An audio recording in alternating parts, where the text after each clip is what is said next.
All right, everybody. We are quickly going to walk through how to get a FAFSA ID.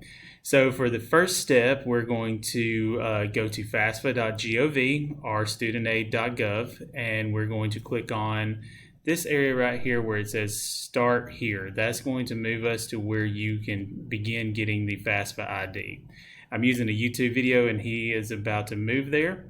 All right, so quickly, when it comes up, it's going to look like this. This is the actual login for the FAFSA, but we're going to show you how to get the ID from this page. So basically, you're going to hit the I am the student, and you can do this for either students or parents because one parent does have to get a FAFSA ID with the student.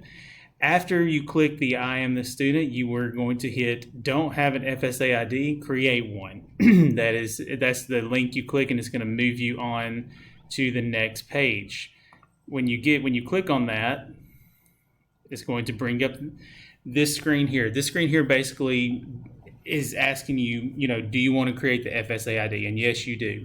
It does not know if you're a student, you're a parent. It is just ready for you to create the FSA ID. So you are going to click on Get Started. When you click on Get Started, it's going to take you to the personal information page.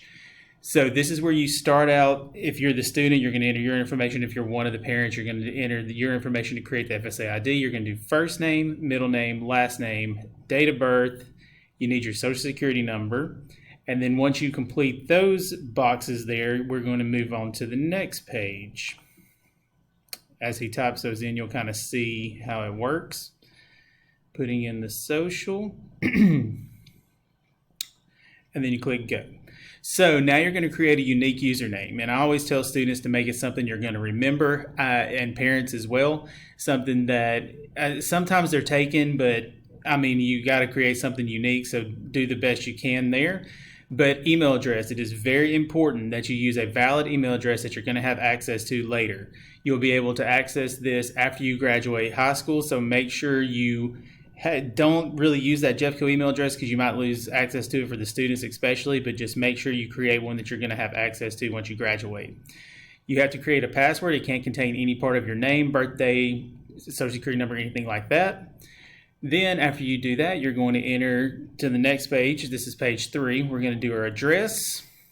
Then you will need to do a phone number. And I personally want you to do your mobile phone number. It's not required if you do an email address, but I personally want you to do your mobile phone number because that allows you to recover your account if you were to lose access to it. And it's super easy to recover it with a text message. You just put the code in. It's going to give you your ability to see your username. It's going to give you the ability to recover your password, all that good stuff. And you can actually use your mobile phone number to log in. But to do that, you have to click this button here. Yes, I would like to use my mobile phone number for account recovery. And then you will hit continue, and then you'll wait for the text message. It can take the text message a few minutes to get to you from FAFSA, but just hold tight, wait on that. Here's the communication preferences. You definitely want to do email. Post-to-mail takes forever when they're trying to communicate things with you. So do the email. That's why it's important that you keep email access even after you've graduated, especially for our students. And then the information communications, you want to do that. Again, you want to use email because if you don't, you're going to get a lot of information from text through text message, but the emails will make it easier to keep it all straight. And then you do your preferred language. As he progresses on through here, I'm going to select that. You can do English or Spanish here, and then you're going to do continue. On the next page is where you have to create 4 challenge questions. Now, FAFSA, they do this for you, so you have to select the questions and put in an answer. Again, the answers are not case sensitive. Don't worry about that. Try not to do 2-word answers because a lot of people never remember those. So we want you to use a 1-word answer if at all possible.